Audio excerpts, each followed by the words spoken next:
एक बार श्री कृष्ण भरी सभा में कर्ण की दानवीरता की प्रशंसा कर रहे थे। अर्जुन भी उस समय सभा में उपस्थित थे। वे कृष्ण द्वारा कर्ण की दानवीरता की प्रशंसा को सहन नहीं कर पा रहे थे।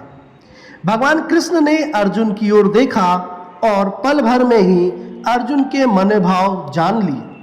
श्री कृष्ण ने अर्जुन को कर्ण की दानशीलता का ज्ञान कराने का निश्चय किया। कुछ दिनों बाद नगर में एक ब्राह्मण की पत्नी का देवलोक गमन हो गया।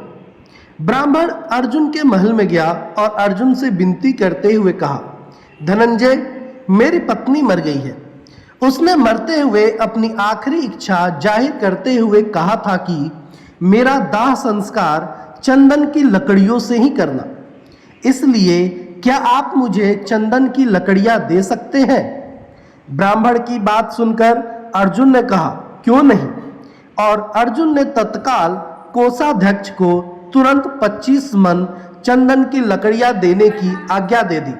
परंतु उस दिन ना तो भंडार में और ना ही बाजार में चंदन की लकड़ियां उपस्थित थीं। कोषाध्यक्ष ने आकर अर्जुन को सारी व्यथा सुना दी और अर्जुन के समक्ष चंदन की लकड़ियां न होने की असमर्थता व्यक्त की। अर्जुन ने भी ब्राह्मण को अपनी लाचारी बताकर खाली हाथ वापस भेज दिया। ब्राह्मण अब कर्ण के महल में पहुंचा और कर्ण से अपनी पत्नी की आखिरी इच्छा के अनुरूप चंदन की लकड़ियों की मांग की।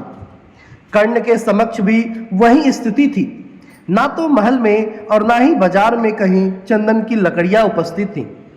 परंतु कर्ण ने तुरंत अपने कोषाध्यक्ष को महल में लगे चंदन के खंभे निकालकर ब्राह्मण को देने की आज्ञा दे दी। चंदन की लकड़ियां लेकर ब्राह्मण चला गया और अपनी पत्नी का दाह संस्कार संपन्न किया। शाम को जब श्री कृष्ण और अर्जुन टहलने के लिए निकले तो देखा तो वही ब्राह्मण शमशान पर कीर्तन कर रहा है। जिज्ञासावश जब अर्जुन ने ब्राह्मण से पूछा तो ब्राह्मण ने बताया कि कर्ण ने अपने महल के खंभे निकालकर मेरा संकट दूर किया है। भगवान उनका भला करे। यह देखकर भगवान श्री कृष्ण अर्जुन से बोले, अर्जुन, चंदन के खंभे तो तुम्हारे महल में भी थे, लेकिन तुम्हें उनकी याद ही नहीं आई। यह सुनकर अर्जुन लज्जित हो गए और उन्हें विश्वास हो गया कि क्यों कर्ण को लोग दानवीर कर्ण कहते हैं। आपको ये कहानी कैसी लगी कृपया कमेंट करें और चैनल पर नए हैं तो चैनल को सब्सक्राइब करके बेल आइकन को दबा दें। धन्यवाद दोस्तों।